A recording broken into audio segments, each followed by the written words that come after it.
Darren Hubster with Ag Shield Manufacturing out of Benito, Manitoba in Canada. This is a product that we have. What we actually went to design is earth moving. It moves a lot of earth fast.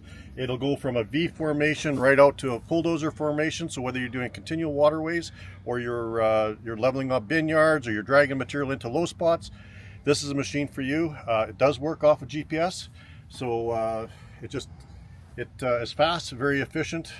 The thing weighs 32,000 pounds, so it does not matter what kind of ground you have. It's going to go in the ground and it is going to work for you.